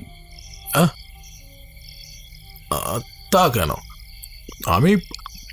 আমি চলে গিয়েছিলাম। আসলে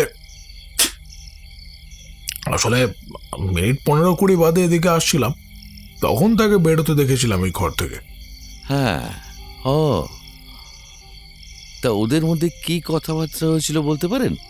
আরে মশাই, তা কেমন করে বলবো, আমি তার ঘরে যাইনি।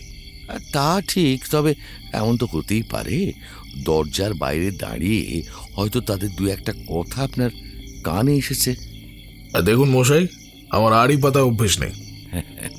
আপনি খুব পান খান, তাই না সুজিতবাবু? সুজিত একমুখ পান চিবোচ্ছিল।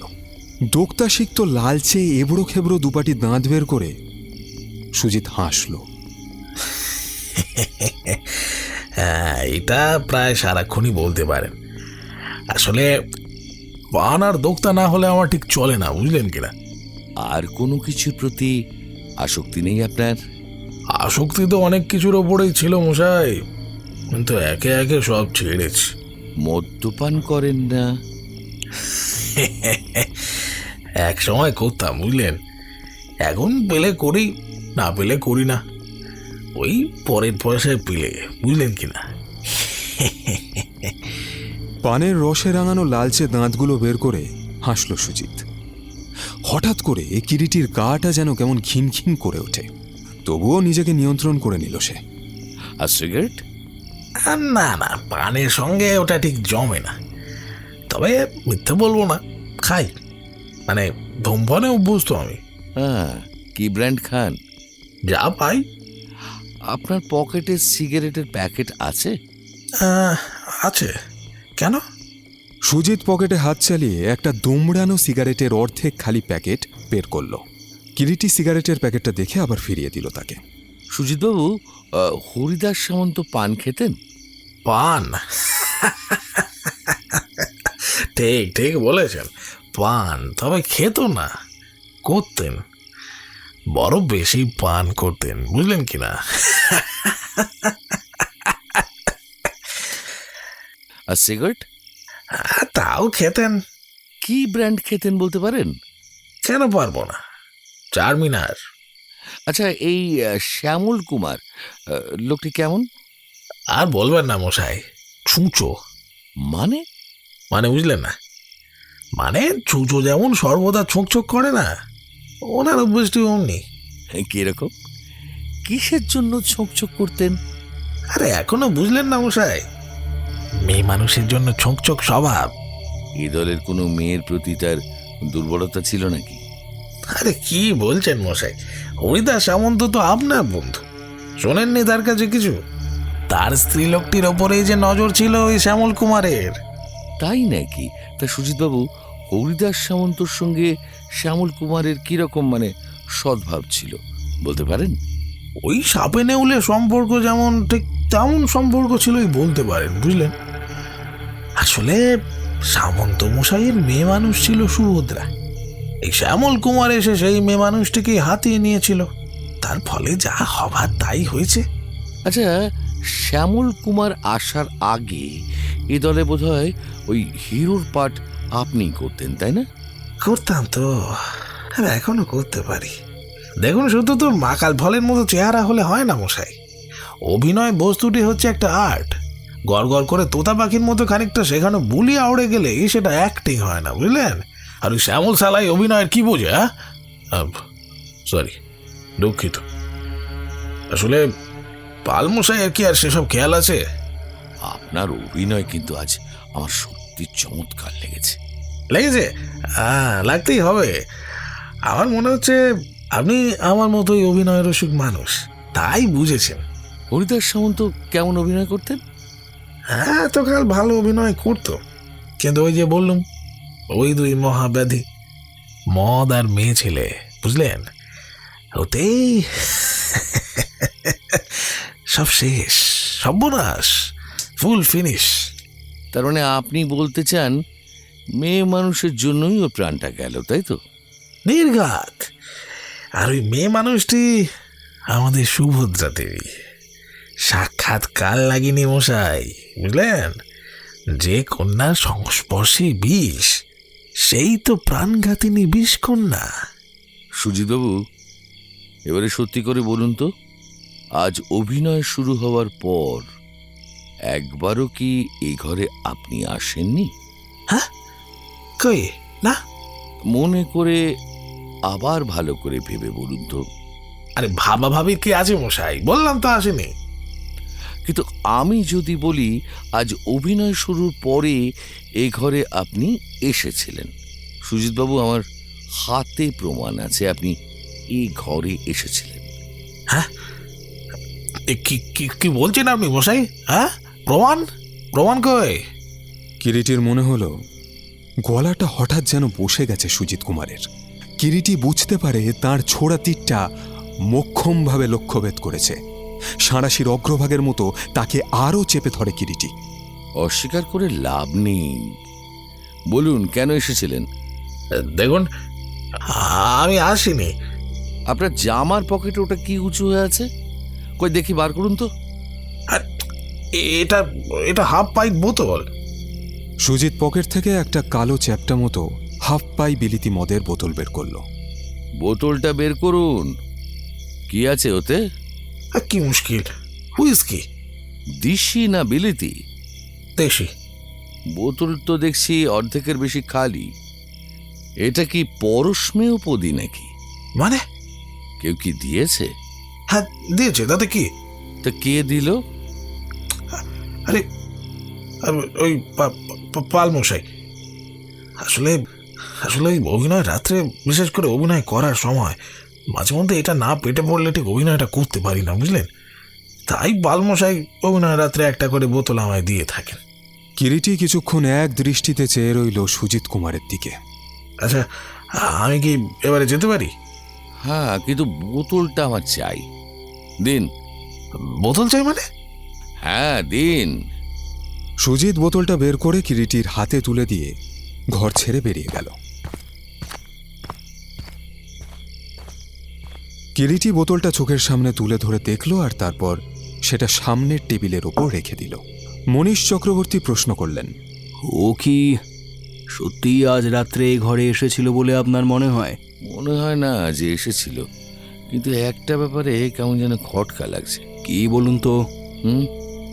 না, কিছু না। সুভদ্রা দেবীকে একবার ডেকে পাঠান তো। মনীশ চক্রবর্তী ঘরের দরজার বাইরে গিয়ে সুভদ্রাকে এই ঘরে পাঠিয়ে দেওয়ার জন্য বললেন। একটু পরে সুভদ্রা এলো। কেঁদে কেঁদে তার দু চোখের পাতা ফুলে উঠেছে। চোখের পাতায় তখনও জল বোঝা যায়। সুভদ্রা ইতিমধ্যে তার অভিনয়ের সাজ পোশাক ছেড়ে ফেলেছে। পরনে সাধারণ একটা লাল রঙের চওড়া পাড় তাঁতের শাড়ি।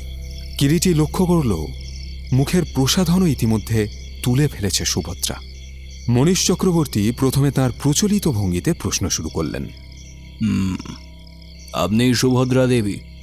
জলে ভরা চোখ দুটি তুলে নিঃশব্দে মাথা হেলিয়ে সুভদ্রা সম্মতি জানালো। অনেক দিনে দলে আছেন নাকি? হ্যাঁ। সুজিতবাবু বলছিলেন আপনাকে তৃতীয় অঙ্কের মাঝামাঝি সময় একবার নাকি এ ঘরে আসতে দেখেছিলেন। সুজিতবাবু ঠিকই দেখেছিলেন, এসেছিলাম আমি। কেন জানতে পারি? হরিদাস সামন্ত আমাকে ডেকেছিলেন। কিরিটি নিঃশব্দে চেয়ে দেখতে থাকে সুভদ্রাকে। মনীশ চক্রবর্তী প্রশ্ন করে চললেন, আর সেটা কেন ডেকে পাঠিয়েছিলেন উনি? বলেছিলাম বর্ধমানে যাব, তাই বারণ করলেন যেন না যাই। বর্ধমানে হঠাৎ কেন যেতে চেয়েছিলেন? মাসির খুব অসুখ। তারপর কতক্ষণ ছিলেন? মিনিট 10। মিস্টার রায়, আপনি কিছু জিজ্ঞেস করবেন ওকে? কিরিটি সুভদ্রার দিকে চোখে চোখ রেখে কথা বলে। সুভদ্রা দেবী, শুনলাম সুজিতবাবুই আপনাকে একদিন এই যাত্রা দলে এনেছিলেন। হ্যাঁ। সুজিতবাবুর সঙ্গে আপনার কতদিনের পরিচয়? আমি যাত্রাদলে আসার আগে মাঝে মধ্যে অ্যামেচার ক্লাবে প্লে করতাম। সুজিতবাবু একবার আমার প্লে দেখে আমার সঙ্গে আলাপ করেন। তারপর আমি যাত্রাদলে যোগ দিতে চাই কি না জিজ্ঞাসা করলে আমি রাজি হই। তখন উনি নিয়ে আসেন আমাকে। সেই থেকেই আমাদের পরিচয়। তার আগে পরিচয় ছিল না? মানে ওকে জানতেনও না? না। আপনার মা, বাবা, ভাই, বোন কেউ নেই? না, ছোটবেলায় মা বাবা মারা যায়, তারপর মাসির কাছেই আমি মানুষ। বর্ধমান থেকে কলকাতায় যাতায়াত করতেন? না, আমি 15 বছর বয়সেই কলকাতায় চলে আসি আমার স্বামীর সঙ্গে। আপনার বিয়ে হয়েছিল? হয়েছিল। তা সেই স্বামী এখন কোথায়? কোথায় চলে গিয়েছে কেউ জানে না। কতদিন আগে? বছর 10 আগে। আমি তো বেশি লেখাপড়া শিখিনি। এদিকে বাঁচতে যখন হবেই, তখন এখানে ওখানে অভিনয় শুরু করলাম। ইদানিং হরিদাস সামন্তর সঙ্গেই বোধহয় ঘর করছিলেন। সুভদ্রা মাথা নিচু করল। সুভদ্রা দেবী, আপনি যখন তৃতীয় অঙ্কের মাঝামাঝি সময় এই ঘরে আসেন, সামন্ত মশাই তখন কি করছিলেন মনে আছে আপনার? চুপচাপ বসেছিলেন। আচ্ছা, তিনি কি মদ্যপান করছিলেন? হ্যাঁ, ঠিক মনে নেই। বোধহয় করেছিলেন, কিংবা হয়তো করছিলেন না, আমি ঠিক লক্ষ্য করিনি। কোনো গ্লাস ঘরে ছিল? গ্লাস? হ্যাঁ, ওই কাঁচের গ্লাসটা। কিরিটি অদূরে টুলের উপরে রাখা শূন্য কাঁচের গ্লাসটা দেখালো। দেখিনি। আচ্ছা, ইদানিং আপনার সঙ্গে তার মন কষাকষি চলছিল, তাই না? অত্যন্ত সন্দেহবাতিক ছিল লোকটির। স্বাভাবিক। কিছু বললেন না? আচ্ছা, আপনাদের মধ্যে সামন্ত মশাই কি বিষ দিয়ে কে হত্যা করতে পারে বলে আপনার মনে হয়? কি বলছেন মশাই? বিষ? হ্যাঁ, তীব্র বিষপ্রয়োগেই হরিদাস সামন্তের মৃত্যু হয়েছে। না না, ওর হার্টের ব্যামো ছিল, ব্লাড প্রেশারও ছিল। তা হয়তো ছিল, তবে তার মৃত্যু ওই বিষক্রিয়াতেই হয়েছে বলে আমাদের ধারণা। কিন্তু তাকে কে বিষ দেবে? তার তো কোনো শত্রু ছিল না এখানে। কার মনে কি আছে আপনি জানবেন কি করে? আর তাছাড়া কথা বলতে বলতে থেমে যায় কিরিটি। সুভদ্রা দেবী, আপনার ডান হাতের কবজির কাছে ওটা কি রক্তের দাগ? ওই দেখি দেখি দেখি আপনার হাতটা। রক্তের দাগ? কই, না তো। ও কিছু না। ও হ্যাঁ হ্যাঁ, মনে পড়েছে।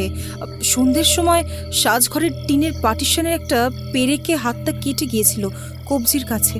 এটা রক্তের দাগই বটে। অভিনয়ের সময় দেখেছিলাম আপনার দু হাতে কাঁচের আয়নার চুমকি বসানো দুটি চুড়ি। চুড়ি দুটো কি খুলে রেখেছেন? হ্যাঁ, সাজঘরের বাক্সর মধ্যে। নিয়ে আসতে পারেন চুড়ি দুটো? সুভদ্রা কেমন যেন এবার একটু থতমত খেয়ে যায়, চুপ করে থাকে। ওর চোখ মুখে ফুটে ওঠে কুণ্ঠিত ভাব। কই যান, নিয়ে আসুন চুড়ি দুটো। সুভদ্রা বেরোচ্ছিল, কিন্তু কিরিটি তাকে আবার কি একটা ভেবে বাধা দিল। না, আপনি না। মিস্টার চক্রবর্তী, বাইরে কাউকে বলুন তো সুভদ্রা দেবীর সাজঘর থেকে চুড়ি দুটো নিয়ে আসতে।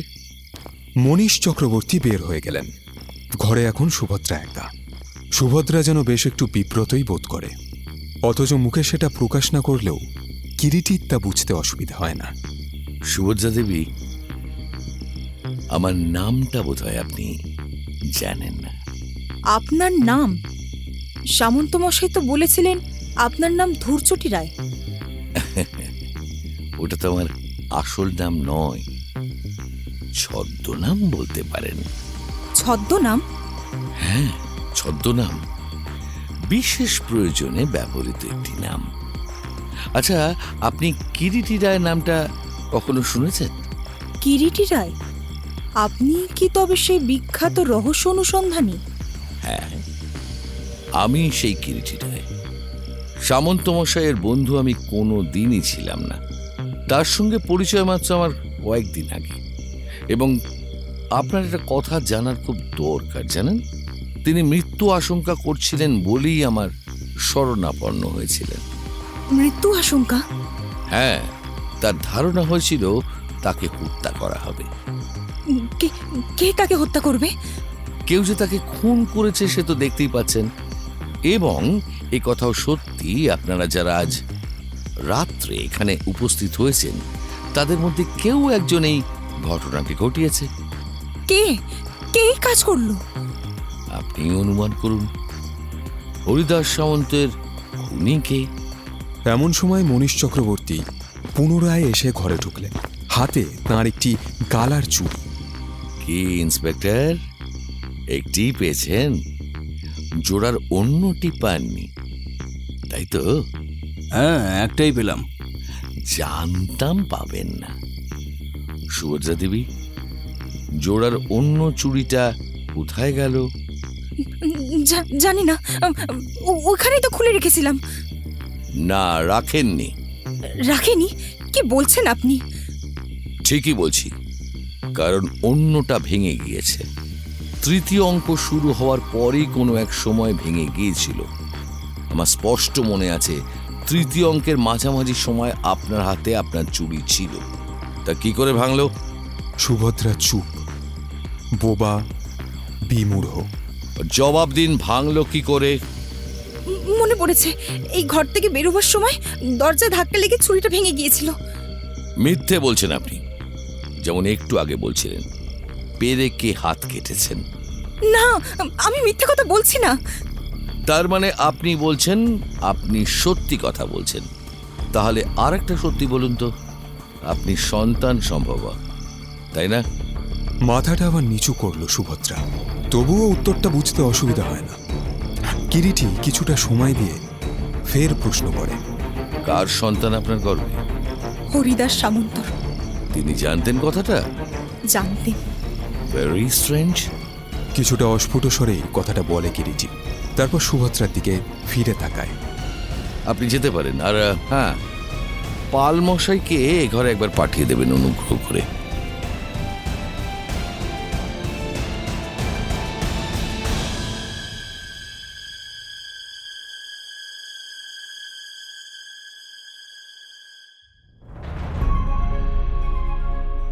একজন মানুষের ভয়, কিছু অদ্ভুত ইঙ্গিত আর যাত্রা দলের অন্তরালে জমতে থাকা অস্বস্তিকর উত্তেজনা, সবকিছু যেন ধীরে ধীরে কোথাও গিয়ে মিলছে। কিন্তু ঠিক কি ঘটতে চলেছে তা এখনো স্পষ্ট নয়। কিরিটি কি কেবল একজন উদ্বিগ্ন মানুষের আশঙ্কার গল্প শুনছেন, নাকি এর আড়ালে লুকিয়ে আছে আরও বড় কোনো রহস্য? সেই উত্তর জানতে পারবেন এই গল্পের দ্বিতীয় তথা অন্তিম পর্বে। শুনছিলেন কেয়ার অফ কাহিনীর বিশেষ নিবেদন, নিহার রঞ্জন গুপ্তর অমর সৃষ্টি কিরিটি কাহিনী সুভদ্রা হরণ। আজকের গল্পের সূত্রধার আমি অভিজিৎ। গল্প পাঠে শুভ্রদীপ বণিক, কিরিটির চরিত্রে রাজীব চ্যাটার্জি, সুব্রতর চরিত্রে সায়নদীপ ব্যানার্জি, হরিদাস সামন্তর চরিত্রে শান্তম চক্রবর্তী, সুজিতের চরিত্রে কুন্তল ভট্টাচার্য, শ্যামলের চরিত্রে আসঞ্জন ব্রহ্মচারী, রাধা রমণের চরিত্রে শুভদীপ নাথ, কৃষ্ণার চরিত্রে পূজা চক্রবর্তী, মনীষের চরিত্রে শুভঙ্কর দেবনাথ, দোল গোবিন্দর চরিত্রে রনিত চ্যাটার্জি, এছাড়া অন্যান্য চরিত্রে বরষা, অভিজিৎ, রনিত এবং ঐন্দ্রিলা। আজকের গল্পের প্রচ্ছদ নির্মাণে ব্লার, গল্পের শব্দ সংযোজন প্রিয়াঙ্কা কুণ্ডু এবং আবহ নির্মাণে শুভজিৎ পটকবেল। সমগ্র পর্ব পরিচালনা ও প্রযোজনায় টিম কেয়ার অফ কাহিনী। আমাদের আজকের গল্পটি কেমন লাগলো জানাবেন কমেন্ট করে। গল্পটি ভালো লাগলে অবশ্যই শেয়ার করুন আর চ্যানেলটিকে সাবস্ক্রাইব করুন। আজ তাহলে এ পর্যন্তই। ফিরছি গল্পের দ্বিতীয় তথা অন্তিম পর্ব নিয়ে। শুনতে থাকুন, গল্পে থাকুন। শুভরাত্রি।